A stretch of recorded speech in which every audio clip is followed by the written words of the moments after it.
Good morning, everyone. Welcome to this Saturday morning's Fife Property blog show. And today we are going to be discussing, is it too late for buy to let? And thinking about, well, is it when you copy the new generation of landlords and investors out there? I think that it's quite a good topic for us to cover today.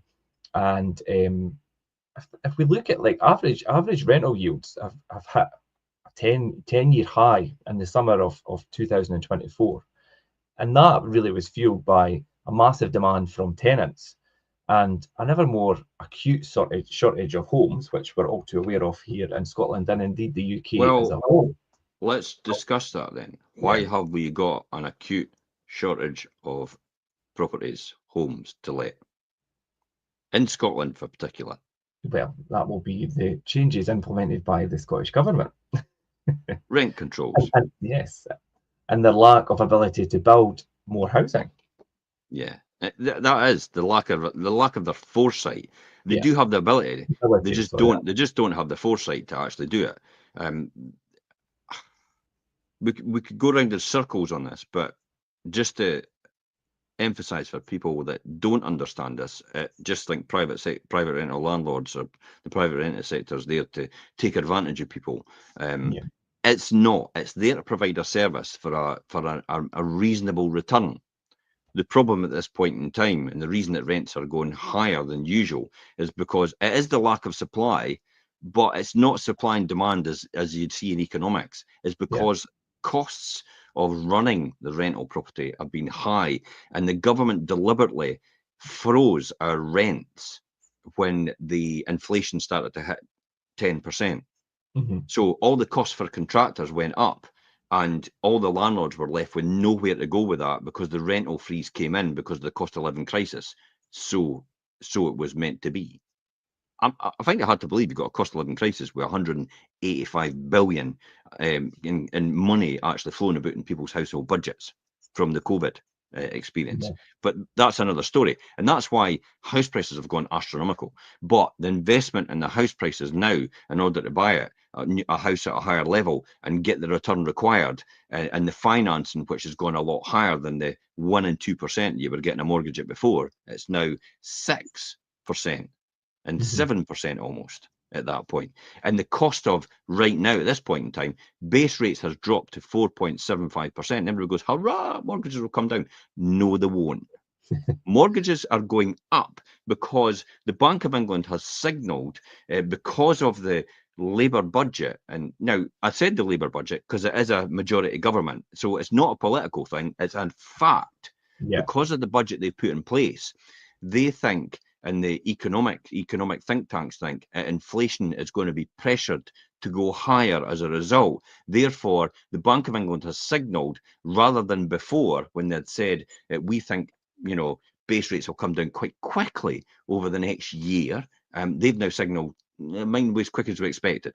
And the mortgage market, in other words, the swap rates between banks that lend to each other for mortgages, has actually gone higher because they had factored in already that the base rates were going to come down pretty quick, but they're not going to come down quick as expected. So therefore, they factored in the fact that finances between the banks is going to be a lot higher to borrow.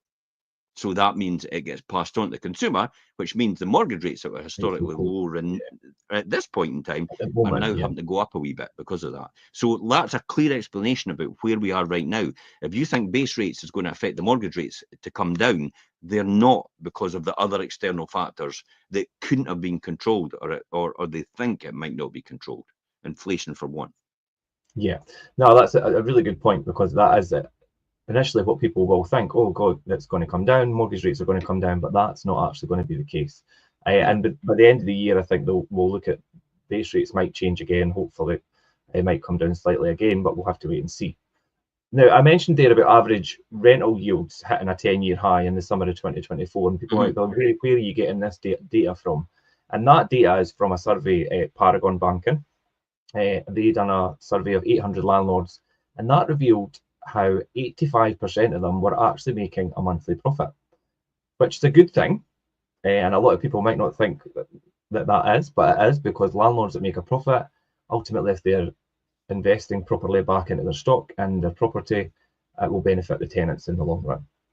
So it's true that part of the supply problem is down to some disillusioned landlords. I mean, some are selling up, some are just cutting their ties without obviously trying to resolve issues properly and just exiting the market. But a new generation of investors is providing that with the right approach, I would think. And there's a lot of fresh-faced investors coming in with the right attitude and the right game plan in their mind. Well, I think they've got the right game plan. Yeah, there is a lot of good ones out there. They're not just in for like to make instant profits. They're in there for the medium to long term to build portfolios and things. There are new ones coming in there, and buy to let is still a sound business opportunity, but it needs to be done correctly. Yeah, this is quite interesting. You said about Paragon, and it just reminded me. I've got that interview still. I've never posted.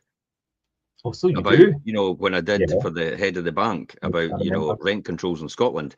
I think now is the time to possibly put it on and actually start tagging Paul McLaren in it and all the MSPs and MPs. Yeah, I remember that actually. That was last year. Because I've just checked, I've got it. Yeah. I've got it, and I think that'll be a real good one to do. The supply problem, disillusioned landlords selling up. You're right, but then I think that's just. I think a lot of landlords actually base their decisions emotionally. Yeah. And property investment is something you really can't get emotional about. And the reason for that is because if you get emotional about it, you'll probably end up exiting the market.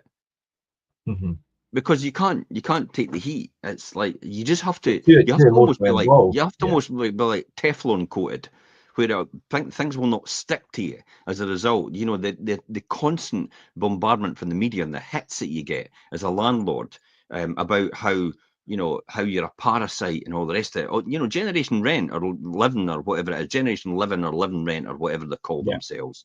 The so-called activists in the rental sector tend to pick on private landlords, especially, tend to view us as parasites. But it's like, okay, so we're not actually living off of anybody with this money.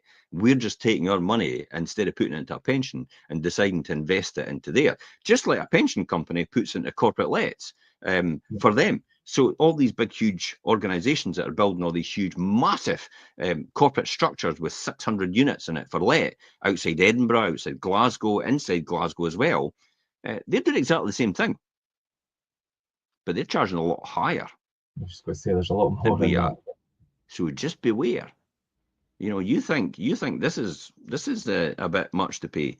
If you get rid of the private renting sector and leave yourself with corporate landlords, you're going to have a lot to pay for, and as the tenant, and the government's going to be at fault again for causing this problem and allowing it to happen because they want it to happen, thinking this is going to be great. These people are going to heavily invest.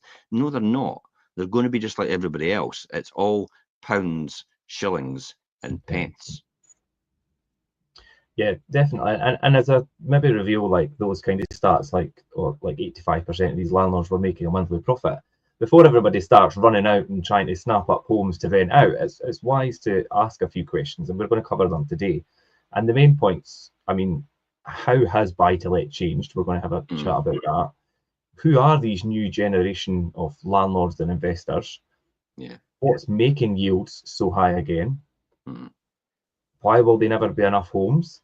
That's a really good topic for us to talk about today. And is becoming a landlord or an investor right for you?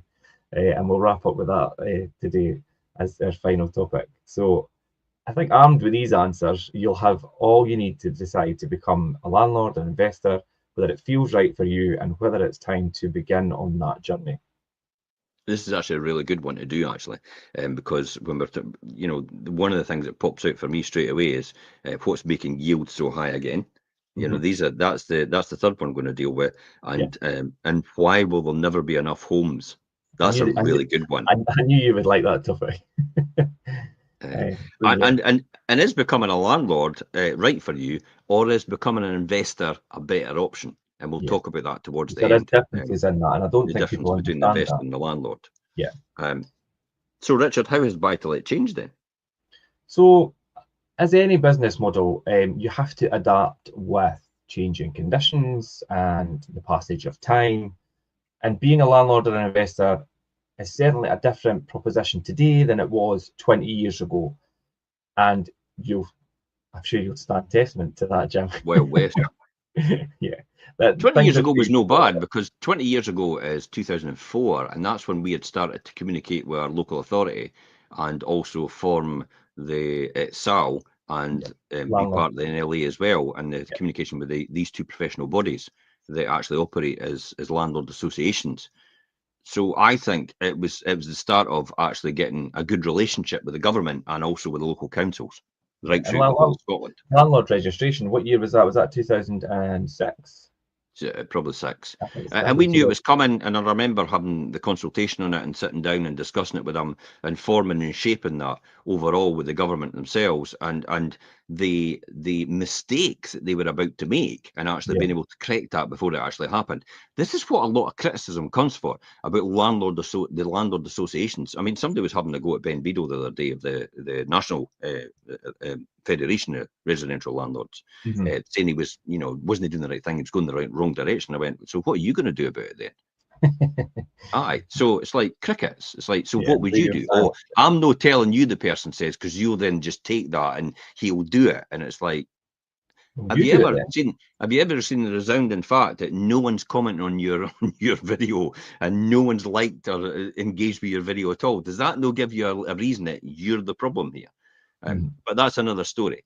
These guys work tremendously in the background to make things happen. And the classic example is they wanted, I remember landlord registration when I was sitting there, because I was the chair of the National Landlord Association in Scotland, and they wanted a register which showed every single property under the landlord's name. So you can look up the landlord and you'll see every single property they own or manage. And then you'll be able to work out exactly what they're getting, where they're getting it. And I said, so what happens if let's look at the security people, I don't know if you know the Glasgow Mafia, but of the Glasgow Mafia, I don't know them, and I'll not name names because everybody will know them, who these people were at that time. But I says, what happens if this person comes along and says, I've got a list of all your properties and I'm going to firebomb every single property, or I'm going to cause disruption for all your tenants if you don't pay me security money? And people might think that's film and movie stuff, but it does happen. It does happen. And they actually said, oh, we never thought about that. Oh, maybe we should take that out. And I says, and another one as well is, you've got direct contact with the landlord and you're only going to put their home address on it.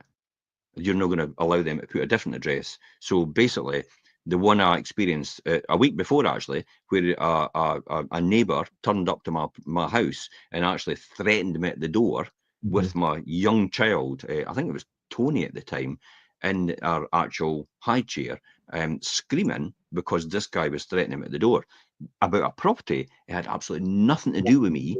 I never had any involvement or ownership of it at all. The property was nothing to do with me, no ownership in it, and they assumed it was me. But they knew my home address. So you're going to put that in a national register, are you? Somebody's home address, so they could be threatened. Oh, we never thought about that either. Yeah. That was never implemented. These two things were never implemented because of that, because they backtracked on that straight away. But yet you get criticism for no doing anything. But a lot of things have been done for people in the past, and this is how buy-to-let has actually changed over the years because of these instrumental things that happen. I was all for registration, to be honest. Yeah. But I was all for registration that made sure that people were compliant as well at the same time, and actually were good landlords. Now, most landlords are good landlords. Let's look at that. It's very, very few. According to the government body for the UK government, they reckon it's like 0.05% of the population of landlords is actually a problem here. Really? Less than 0.5%. Sledgehammer a cracking up. But then we've got it in Scotland as a result, and we went with it, and they avoided doing it because they realised the mistake that Scotland had made. But so there's no control. Nobody's really been struck off the register for that reason. So this hasn't happened. But buy-to-let has set new standards. I would imagine it's raised the standards in the private rented sector since then. Yeah, and I would agree with you completely that the whole purpose of implementing landlord registration and all these measures is to increase the standard that the industry has in terms of the quality and things as well. I mean, I new don't think housing, necessarily. See how you said increase the standard? I think it's to get everybody up to that standard in up the to, first yeah, place. because there's Yeah, people that are well below it. because And it's not about constantly increasing it. It's getting the people that actually don't realise they've got to comply with it. It's yeah, the self-managed landlords that have one property. They just think, I've inherited the property, I'm just going to let it out, we'll make money out of it. But they've no idea about the compliance issues they need to do.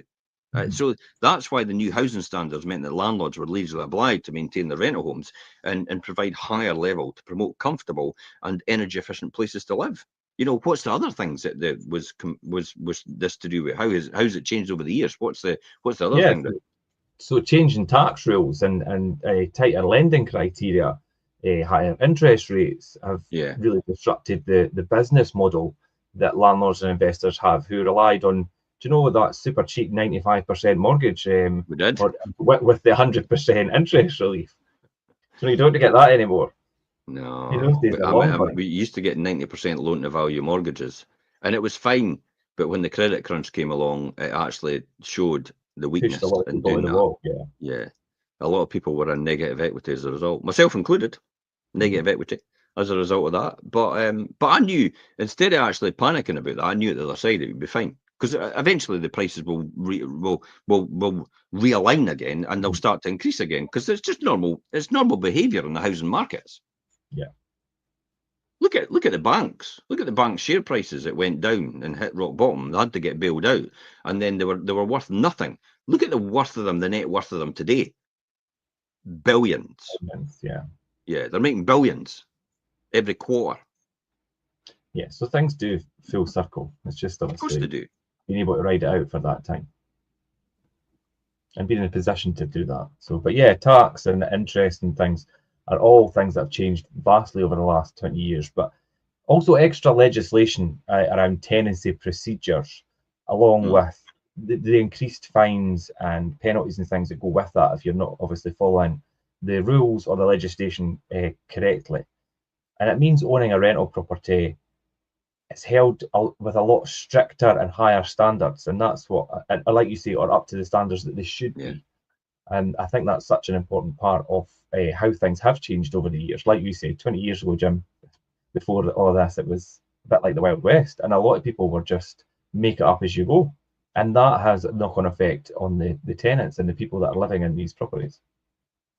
Yeah, this is why it was important for the SAL to have accredited courses that landlords could actually attend. Even though there's no requirement for a landlord to do it, there is accredited courses through Landlord Accreditation Scotland for letting agents, but it's also as well for landlords as well, so they can learn. For the landlords that really want to learn, for the members that are part of SAL, that's their value for money. That's where you get it from, to be honest. For £100 a year, which is tax deductible, it's basically 75 quid you're paying out of your pocket because it's tax deductible for your professional membership.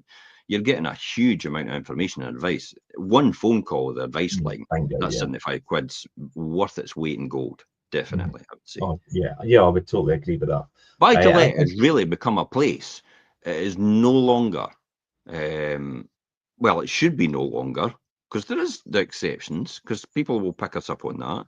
A place for drafty and poor maintained homes, or highly leveraged landlords would need the tax breaks, large tax breaks, but it doesn't mean they still can't build brilliant businesses as a result of that. Yeah, no, definitely. And then it brings us on to discuss who actually are this new generation of landlords and investors that we're referring to. And do you know, the profile of landlords and investors is really changing. And there's been some research and things. I mean, the accountancy group UKY, which is Hacker Young, shows that more than 3,000 are now under 21. 21 years old, and there's about 3,000 landlords and investors under that age. So inevitably, this comes with a different perspective and philosophy from that younger generation. So when I talk about the younger generation, we'll talk about millennials and Gen Z landlords. They're more savvy possibly from the outset and the get-go with resources that simply didn't exist before. Things like TikTok and Instagram and channels by possibly not all the time, but possibly some successful investors show how it's done, much like what we're doing just now on social media. I tell you what, be careful though. the good thing about Yeah. the good thing about, you know, these TikTok and Instagram channels with the buy-to-let investors or successful landlords, or supposedly successful. Yeah. You need to check out their background, to be honest. Yeah. But you can get a lot of tips off them. It might actually be quite handy, but you just do your due diligence and make sure that it is what it is, and there's not a bigger picture behind this. And what I mean by that is that, like, oh, you can get this rent for this type of property in this area at this price. And then you end up buying the property without actually checking about that rent. You put it on the market and you realise you can't get that rent. It's significantly lower. So can you actually, what I mean is, do your due diligence. Can you actually afford to take a decrease in rent if you bought that property at that price? This is why I said before about my portfolio I'm buying, that it's significantly a lot less than what the true market value is. And it's only because my numbers work at that level. And the landlord's okay with that because they've made a wee bit of profit, and I've now taken that burden off of them because they really didn't want it anymore. It was just causing so much grief. So that's the sort of thing. So make sure you do due diligence when you come to watching TikTok and Instagram and YouTube videos of landlords. But you could just sit and do nothing, never interact with them, but just pick up really good tips and information, and then just go and double check whether people that is the case. Just so you, and just don't believe people wildly that that's right. And even me, you know, when I say something, just don't carte blanche believe me. Go and verify it somewhere. Look into it. Yeah, but there's a lot of information. Because remember, it's only my opinion at this point in time, based on the circumstances that surround me and the situation that surrounds me, and that might not be the situation as you. Yeah, everybody's circumstances are different. So on an individual basis, does it relate to your situation? The person, the thing that the person is discussing. There's also, do you know, we talked about generation rent and things, and do you know, they maybe feel, this new generation maybe feel that increased legislation and things is a good thing to regulate the sector and improve housing standards and things, because there've been tenants possibly already, because it is becoming more common to be a renter and a tenant. So they have that. I was a tenant previously. Yeah, well, so was I. Yeah.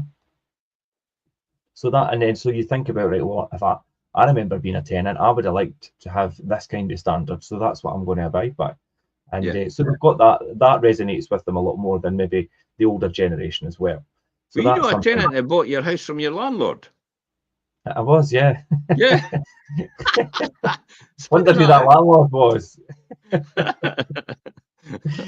That's weird. That's weird when you think about it, because people talk about that today, about their tenants having right to buy from a private sector landlord, and it's like, oh, right, okay, we did do that, yeah. You went through a phase that you sold a handful and then thought, what am I doing? Luckily, I caught one from you at the time. I got good returns out of it. Yeah, of course. So yeah, that's something as well where these new generation are coming from. And also these new landlords and investors and things as well, they're setting up companies to buy their property right from the outset. And in record numbers, going by the figures of 2023. So for greater tax efficient measures and things, when you've got a limited company, like claiming back on the mortgage interest payments, you know, you've got all your tax deductible expenses and things as well that you run through your limited companies. So that is a really good and savvy approach from the outset, which a lot of landlords previously didn't do or didn't have the opportunity to do. This is quite an interesting one about the new landlord setting up companies to buy property from the outset in record numbers. And why then is the mortgage interest on limited companies fully deductible, whereas on a sole trader it's only deductible as a tax credit at the end on the mortgage interest. This is quite interesting, and I think it's because it's a typical example that the government want to encourage landlords to set up limited companies so they're easily traceable. That's the whole point of that. It's like, for example, when they wanted them, when you're wanting people to change from petrol to electric cars, you give them an incentive to change, and that's the incentive, because everything's easily traceable. It's not traceable through your personal name, because that could be changed, that could be different. But if you've got a limited company and the system's there already through Companies House, it monitors all these limited companies, and you've got the code, the SICC code, I think it is, which actually is something about, I think it's 8003. Whether that's is or no is another story. But that's the code that actually says purchase of own real estate for rental, or something to that effect. So they know straight away that you've got that. So if you do any transactions through there, they're going to get their tax paid on it, rather than having to run it through a capital gains tax system, which is more encumbrant on them for resources and traceability. And that's what I think's important to the government, to have that regulation and that system in place. Because then what they do later on is then they go, I tell you what, now we're going to change our mind. For anybody that's got a limited company, only one person works in that as an employee, or none work in it, we're going to tax you as income tax. Yeah. Yeah, that'll probably come eventually. Probably will, yeah. Well, my words, it probably will, because I'm sure I saw a white paper. Yeah, well, you have a habit of predicting things that generally do transpire. So some good things to think about there, definitely. But I think with this new generation and how maybe you want to see them at work, we did talk about there's a lot of influencers out there and things, and there's a lot that have some good tips and things to follow. But and then obviously repeating their success, but make sure they are actually successful in what they do. And there's many ways to do that, whether it's by checking their limited company and how they're actually doing in terms of their own status as an investor and things as well. But yeah, just make sure you're checking who you're listening to is actually somebody that you need to be taking advice from. I would be listening to somebody that's got a track record, that knows what they're doing and still an active investor. I wonder who that could be. Yeah, definitely. I know I say that, but the reality is, it's like, you know, I think I've had some moderately good success in the buy-to-let investment market. Yeah. I think you could say that. Yeah, and again, if people wanted to check your status as an investor, they can do that on Companies House. Just look up Companies House. Parker Housing Limited is the company. Just look up Parker Housing Limited, then click on people. You'll see my name. Click on my name, and then you'll see the companies that I actually am a director of and an owner of, because I'm director and owner. Yeah. And then you'll see the results. You get to see the accounts publicly. We have a number in our own name. We've not moved them yet to a limited company, so you'll never see that. But you know, you'll see the results on that, and that'll probably give you some confirmation that I probably know what I'm talking about when you see the size of the portfolios. Yeah. Yeah, and you've only got so many left in own name, and the only reason they've not been changed over is because, you know, there's a big capital gain and things that are associated with that. I wish I could change them over. Yeah, like, that seems to be half the battle. But I'll get there. Well, maybe just, I says to Elaine, if I pop my clogs, sell everything in your name, no matter what, just dump the whole lot. Yeah. And then what to do is work for the company at 12.5 grand a year with your personal allowance, and just take out a dividend up to the maximum rate at that point in time, and your marginal tax rate will be 9% or thereabouts every year. You'll get about 60 grand in your hand every single year as a result of that in cash, and still be a low rate taxpayer. That's the way to do it. Of course it is. and something in my mind thinks I should really do that now. And we could both have that, because I know, you know, there's one of my friends that spoke to the EA Masters recently, and that's what he does, him and his wife. They both jointly own the company, and they're making enough to be able to take that out, just a personal allowance, and take the rest out in dividends between the both of them. So they both get marginal tax rate of about just over 9%, their marginal tax rate. That's it. People that are actually working, they're getting marginal tax rate and PUIE about 30-odd%. But remember as well, what's happening here is they're still getting 25% because they're corporation tax that they have to pay on these dividends. So they've got to pay corporation tax. So it just doesn't come out of their pocket. So they keep more in their pocket. That's the way that works in terms of, and that takes us nicely on actually to talking about yields. Yeah. Yeah, because I did kick off this show talking about yields hitting an all-time high in the summer of 2024. So, do you know what is making those yields so high again? Now, with an average monthly rent in the UK, now remember this is the UK we're talking about, standing at 1,331. At the moment in Scotland, it's around about £730. But anyway, this is the UK, and annual yields, and that's the sale value divided by the yearly rent, are now around 6.3%. Following that's rubbish. That is rubbish. I would be in tears if I was just getting 6.3% yield out of my investments, not my property. Remember, because this is leveraging your money. We're using the bank's money. So I would be upset clearly if I was only getting 6.3% for that, and that's following an 8.4% average increase in rents over the last year. Yeah. So I would be fair upset about that. And it's funny, I get significantly more than that in my return on investment, Yeah. and I charge less rent, less than market rent. So what am I doing? What am I doing that everybody else isn't doing?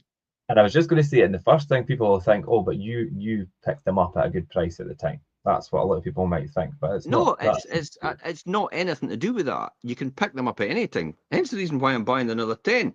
Yeah. So that dispels that expectation straight away. That dispels that straight away. If I buy another 10 now and I've just bought another 30, and just before that I bought another 20, then how could you say it's because you got in at the right time? I'm still doing it now. I'm just about to buy 10. So how?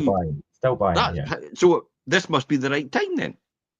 The time is now, as we would say. Time's always now if the numbers are right. Yeah. So yeah, and it's their highest level in a decade. We're talking about rent levels, and there's no sign of that trend reversing. And that's for a number of reasons, and we're going to explore them. So the squeeze on supply has pushed rents up and up again. And that pressure is only mounting as some landlords decide to exit the market. And we've seen quite a lot of that recently. So that's adding that extra pressure as well.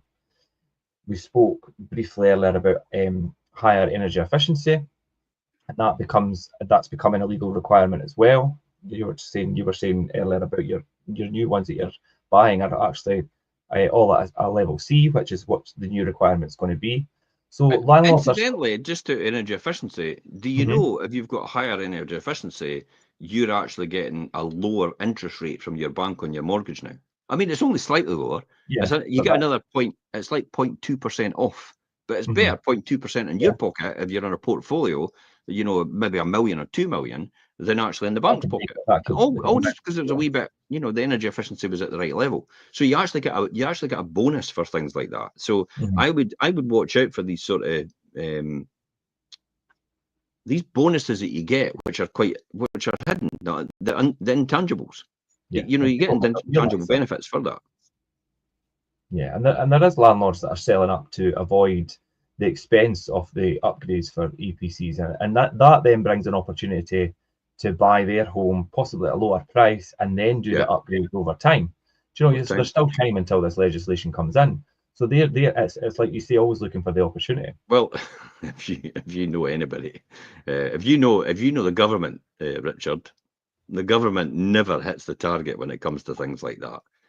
And we've seen it already with the Scottish government. They were wanting to do it for 2025, and then they've kicked it into touch. They're now talking about 2030, but they're not even anywhere near doing that. And the UK government will probably end up doing the same thing, because it's a mammoth task to do something like that, and it takes a huge amount of capital resource to do it. And I'll be honest, landlords aren't running about in Lamborghinis. No. They've only got one or two properties, the majority of them, just one or two. They're not making huge amounts. If you're making $2,000 a year after everything's paid on each one, that's probably what they're making. The money for them is in the capital appreciation over the long term, but they're making about, on a couple of properties, they're probably making a couple of grand on each of them. The average landlord, anyway, on a typical buy-to-let property. Obviously, you could go, oh, that's terrible. It's like, I'd be making this and I'd be making that. Fair enough. That's fine. But the average one does. The average landlord only makes a couple of grand on each property. Yeah, definitely. I think it's this misconception that landlords are running about in flash cars and lots of money, and it's just not the case. But anyway, when we think about yields and things as well, property trainers are. That's because they're making money for the training. The gurus are. The property trainers, the fake gurus. They're the ones running about in the flash cars, pretending they're a landlord. But and I generally say pretending. Some of them pretend that they're landlords and they're not. Yeah, and that all comes back to transparency and things as well. But rental yields, and another thing that affects that is the lack of choice for tenants and things with property out there means that tenants are beginning to stay longer in their tenancies, and I've seen that even within our managed portfolio that we look after, tenancies are gradually becoming longer and longer because people are staying put.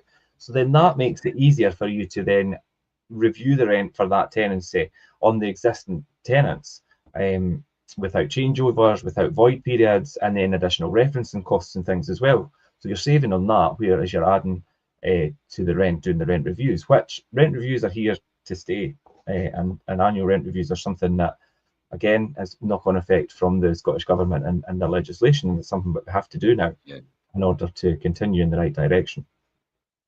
Although yields do fluctuate, and you'll almost certainly find that once you've bought a property, the annual yield against the purchase price will increase every year. So the returns get better and better the longer you own it and the more you put into it and things as well. Provided you don't keep remortgaging it. No, don't do that, or you end up mortgaged to the hills, and then you end up pushed to the wall. You'll end up you'll end up in a position where you've got a deferred capital gain, which nobody takes account of. So when they go to sell it off, they realise that they've actually got to pay the bank money back. Money, they've got to pay money back. It's like, what? I thought, it's like, no, you'll have to pay the bank money back, because the capital gain absorbed most of the cost. Because remember, the capital gain's taking 24% of your gain. So whatever gain it is, if you're making 24%, you're getting 24 grand knocked off for every 100,000 that you might make on a property. Fair enough, you're getting 76, but if you've mortgaged up to the hill, to the maximum amount, way beyond over the years, because you've done that, and you try to sell it off, then you're left in a difficult position. Why do I know that? Because I've done it with some of them. And I'm not really bothered, because I'm no intention of selling them off, so it makes no difference to me at all. But I've done it, and I know it's a trap. It's a trap for landlords. We will just want to build to a certain point, and then just say, right, I'll sell it off, and that'll be my pension. That'll be what I'll survive on. That's the sort of thing they could get caught out in. So their plans, it might not go according to plan because of that. And for some landlords and things, that could be the end of the road for them if they're in that situation. Yeah. Well, we know one already. With 4 properties, and there's a couple that we've dealt with over the years that's happened to. But anyway. So this next topic, and I'm going to let you run with this, Jim, because I know obviously it's something that you're quite obviously passionate to talk about, will we say. But why will there never be enough homes? We're living on an island. That's we'll effectively live on an island that you can't build any more than what that island maintains. Fair enough, I've got huge amounts of green belt all over the place, but planning restrictions stops you from actually building on it. And it's not because they're deliberately doing it, it's because the infrastructure isn't there. The sewage works, the electric going to these places on these greenfield sites isn't there at all, and it will cost millions upon billions over the years to try and do that. So what they try to do is they try to consolidate it all in the same spot, but it's quite difficult to do that because there's certain rules and regulations about whether it's in keeping with the area and stuff like that as well. Other ones as well is the very fact that, look at this, and I put this on the other day when I was flying over London, and I thought, I'm going to look at how many properties London's got, how many houses. London's got 3.8 million homes, okay? The current government promised to build 1.5 million. I think it was. So 1.5 divided by 3.8 is about 40% more homes in the next 5 years. Now, if you look at it this way, London has taken hundreds of years to get to that stage of 3.8 million homes. Just London, never mind the UK, just London has taken 3.8 million homes. So when you think about the logic of this, if it's taken hundreds of years and it's taken probably millions of man hours, if not billions of man hours, to build all these houses, where are we going to get the skill to build 40% more throughout the UK in the next 5 years? The man hours involved and the resources and the materials available to do that, it's no chance. You've got no chance of building all these homes, even getting anywhere near them. You'll be lucky to get 10%, never mind anything else. I think that's a very ambitious. It's delusional. I wouldn't even use the word ambitious. It's completely naive and delusional. But if they say it with conviction, the government, then and the people in power, if they say it with conviction, people tend to want to believe them. It won't happen. No, there's no way that could happen. Because we're sitting in a position right now in this economy where All the resources are getting used to build all the current houses just now. And it's no even, we're not even started on these 1.5 million. Mm-hmm. So how is that possible? And we're not even building even close to the 300,000 that they were trying to promise in the first place just now. So how are you going to, it's like having a business and saying next year that you're going to double your turnover. Excuse me, how are you going to do that? Yeah. How's that possible? Where are you going to get all the people you're going to train? Where are you going to get all the resources? Where are you going to get all the business from? That's impossible to double your turnover unless you acquire another business. We can't acquire anything else because it's not built yet. Mm-hmm. So it's not possible. When you look at the Financial Times, for example, they estimate they need 421,000 new homes per year and possibly 529,000 if the current levels of migration continue. Oh, and I hear some people out there saying, stop the boats. Stop the boats, yeah. Which is ridiculous. This is migration that we need to keep our system going, because if we don't have the skills and resources and the people working to pay the taxes and to fit into this, the doctors, we all know the National Health Service has lack of nurses, lack of doctors. We all know that the police service has lack of policewomen and policemen and resources as well.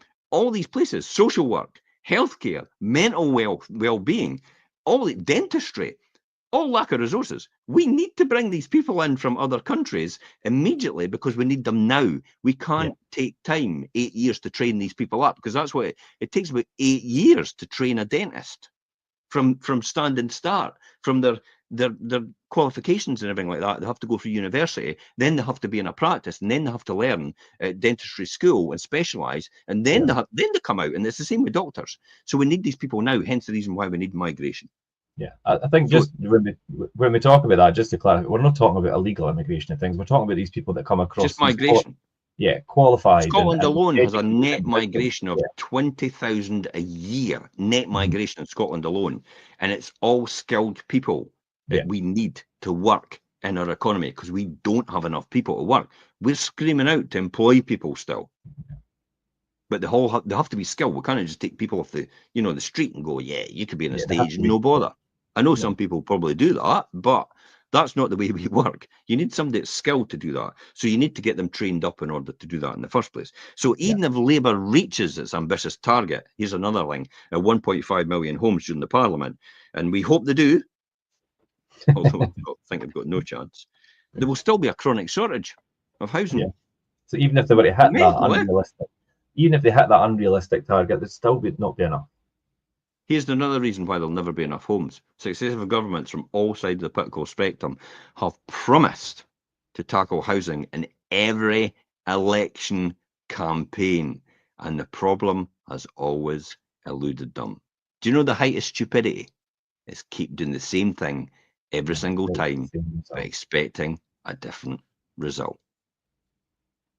So even at the best case scenario, and with the best will in the world, the shortage of homes and extreme demand is here to stay for quite some time, and landlords are an essential part of the solution. Are you listening, Keir Starmer? It thinks landlords don't work. This is where I don't understand, because we're all aware. I mean, anybody who's in the know or listens to any type of media knows that we've got a shortage of housing. We've got a crazy homeless list. It's just and the private rented sector is the one that helps that whole situation. I mean, do you know who they're listening to? Let me be honest and blunt about this. Who they're listening to? They're listening to the fund managers. They're taking their advice from people. This is on a completely different level. This is not a conspiracy theory. This is what happens. The lobbyists that lobby the MPs and MSPs are highly skilled in their field of lobbying for what they're arguing for. More corporate housing. Not more social housing, more corporate landlords, more investor fund landlords from pension funds, from investment houses like Standard Life, like Scottish Widows, like Prudential, like Barclays Bank, like Nationwide Bank. All these different huge conglomerates have got huge amount of cash to invest in this sector and build these 600 unit rental units Yeah. on the outskirts of Edinburgh and Glasgow and London, anywhere all around the country, to build, to maximise their returns and their income. That's the people influencing the government, which influences policy. The government aren't calling the shots. Let me just name two companies that are: Vanguard and BlackRock. Look them up. They own, respectively, round about 8 and 9% of the entire resources in the world through their fund management. Who do you think calls the shots and sets the rules and tells the government what to do? Yeah, and I mean, do you know, I'm not a big conspiracy theorist, but that sounds like it makes sense to me, to be Of course honest. it is. Yeah. Right, what do you think? What do you think? Let's look at this on a smaller scale and give you an example of this, right? Yeah. I asked for planning to put 3 signs on my walls in my office. Yeah. And the local authority turns around and goes, "You're no getting that. You're no getting that at all. We're not allowing you to get that." Across the road, Lidl asked for planning permission to put a massive billboard up, and they go, "Yeah, that's passed." Yeah. Aye, it's clout. McDonald's decided we want to go down there, right? Joe Blogs is like, "Well, you know, we're not allowed there." So, and all of a sudden, McDonald's get their planning permission passed to go there. Right there on that, yeah. Of course they do. It follows the money. Mm-hmm. And it's because politicians, their sole purpose is to create jobs and prosperity for everybody. So when they see a new entrant coming in and invest in the area, the first thing they think about as a political party is we can create jobs and it's good for our economy. They don't think about all the jobs they'll take away from the local the sole traders that have toiled and sweat and blood and tears over their lifetime in their local shop. They couldn't give a shit. As long as they can create jobs here and make it look like they've done it, that's what the politicians do. They don't care about the person that's losing the job. And my argument is all the time is like, all that's happening here is instead of a local business having local people work and make money and spend in the local community and reinvest back in the local community, they're taking a corporate business, it's taking the job of that person, putting them in a corporate environment. Yes, they're still earning money, but probably significantly less than they probably could have earned as a low sole trader here. And they're spending it in the community, but then most of the profit goes out to shareholders that have got nothing to do with that community. Yeah, and it goes out of the local area. I know which financial model works very well, and it's the one that we should do. But that's the way it is. Look at China. Let's give you an example. Is landlord right for you? I know we're talking about our generation of landlords and all the rest of it. Yeah. China's a classic example. America and UK. I'll give you a wee start here. Debt in the UK per head of population. So every man, woman and child, even a newborn baby, is about £48,000 per person. That's what it is. If you go to America, the debt per head of population in America is over $100,000. So a baby that's just been born has inherited a debt level of $100,000 just for being born here in America. Okay? Mm-hmm. Yeah. You go to China and debt per head of population is what? Take a guess. I don't know. $1,500. Really? I didn't think it would be that low. I knew it would be lower, but I didn't think it would be that low. Oh my God. What is China doing that we're not?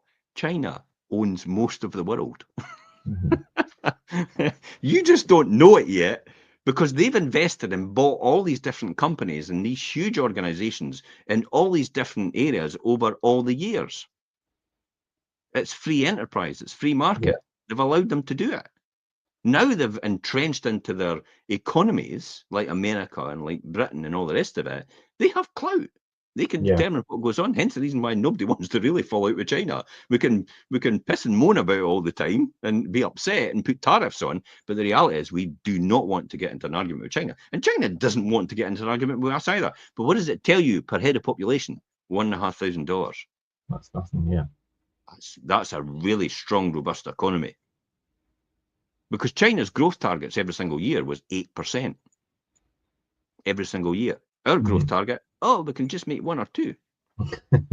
Yeah. See that compounding? That's why China is going to be the most strongest economy by 2035. China will be the strongest and most affluent economy in the world. And it's a guaranteed. You can't stop that train now because they've got all the resources and infrastructure. It's like buy to let. Once you get down to a certain level, it's like it just keeps going. It keeps getting bigger. Yeah. You can't stop it. And that's what's happened. And this is why there's anti-rhetoric towards China from America, because I think it's probably just a touch of jealousy. Yeah, just jealous. What I'm just going to say is jealousy. Yeah. It's like we've done it right. And use that. They should have thought of that. This has nothing to do with the fact that, let's remember, it's like the people's rights being stamped on and all the rest of it, and from the Chinese government and their communist system or socialist system. You know, I don't agree with that at all. However, you've got to look at them and admire the fact that, wow, they've seemed to have built a robust economy with very little debt. Yeah, which is some achievement in itself, definitely. But coming back to then why there will never be enough homes, you know, and you look at all these different things, when you look at how people do things and how people build and how people are entrenched in debt, the government's not even going to be able to get enough money. Hence the reason why Rachel Thieves, aka Rachel Reeves, is trying to borrow more money for the government to do all this. But I don't think it's going to be possible. They're just going to put us in more debt. That's the reality. That's just going to make more debt, yeah. So then you ask to yourself, the best case scenario is shortage of homes and all the rest of it. An essential part of the solution has been a landlord really right for you, for that person listening? It is the question. And if you're at this watching, point in time, you're thinking, run for the hills. No, sell everything up. But no, that's not always the case. And I think the new generation and things are starting to demonstrate that. And the people who enjoy being a landlord or an investor, who care about more than just the money, you know, they've got they pursue it as a passion, that they find the property, that they do the renovation if it's required. They create a home that gives a real sense of accomplishment, not just to them, but then obviously housing people and things as well gives them that accomplishment. You know, you need to resonate that way, I think, with the whole process. That said, though, financial success adds to the satisfaction of running it as a business as well. And the main drivers for getting into buy-to-let are typically, obviously, I mean, taking control over your pension planning is a big driver for a lot of people. We see that being the reason, with a portfolio of homes rising in value over the decades and continuing to do so long after the mortgages are paid and things as well. That is a big driver for people. That's and the pension and the later life thing.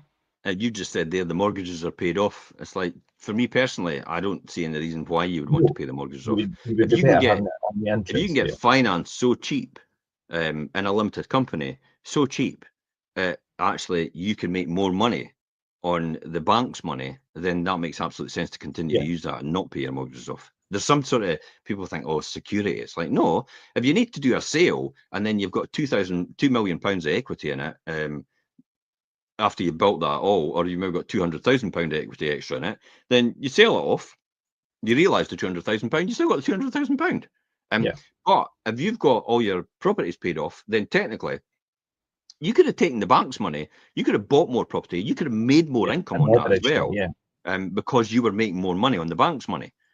That's what people don't get. But that's normal business practice. That's what every business does. Do you think, look at Tesla. Tesla is all on investor money, isn't it? When it was built, he never started from, he put his, you know, look at SpaceX. He put his money into SpaceX. He put his own 300 million in it. He got from, you know, from selling off PayPal, when Musk, when he sold PayPal off, and he put all his money in and put all his, you know, everything. Monte Carlo or bust, and it paid off for him. But then he was able to buy Twitter, but he borrows all that. That's what they do. That's what you do as a buy-to-let landlord, to leverage your position if you get the numbers right. That's the whole point. Yeah, definitely. And that is a good strategy, and using other people's money, using the bank's money to leverage opium. Yeah. Get yourself an opium. Other people's money. OPM. Yeah. Not the drug, by the way. No, I know. I just qualify that in case Facebook go, right, get this guy off, he's talking about drugs. Yeah, you'll get us kicked off. But this one and the next one as well is, and it's a big thing for you, Jim, is the legacy to pass on to your family, and using new structures of like company ownership and things for more efficient tax and inheritance purposes and planning and things as well. Planning, yeah. So that's a big thing. Long-term financial security is obviously clearly there as well. Flexibility, independence, you said, and with safe assets that can be refinanced or upgraded to keep your business at peak performance, or even sold off whenever you choose to. That's the key. Now, sold off whenever you choose to might not be a choice of the future, by the way, as the government's trying to implement some sort of draconian idea, but you can only sell it to another landlord. Yeah, I've heard that. Yes. That'll be interesting. So that's why you've got to be. Do you know what it is? I liken it like what we talked about on the Wealth Creation Show. There's a promotion for the Wealth Creation Show. We talked about in the Wealth Creation Show about going to a casino and actually just going in with what you expect to lose. And to me, I expect to lose the whole lot, the millions. It doesn't matter. It doesn't make any difference. The millions. Yeah, it doesn't make any difference, Richard. That's how I look at it. If I lost everything tomorrow, I would just start again. I like the journey. I love the journey. I'm passionate about an industry I'm in, and that's what enthuses me the most. The money's the byproduct of what I love doing. That's it, really. And the great answer to that is if you know you're in the right thing, because if you would, the answer I always used to say when I challenge people, and I got challenged with this as well by my mentors, says, would you do it for nothing if you weren't paid? And the answer is yes. Mm-hmm. Yeah, I would do it for nothing. Yeah, I love it. I love doing what I do. I love the political sphere I'm in, and I love the whole thing about housing and how it's so important to our welfare and economy, and how my way of thinking is probably more important than the government's way of thinking, is the fact that people need a safe, secure house, and out of that comes prosperity for the people that live in it for that reason, and the benefits to society and the healthcare system as well, and the education system.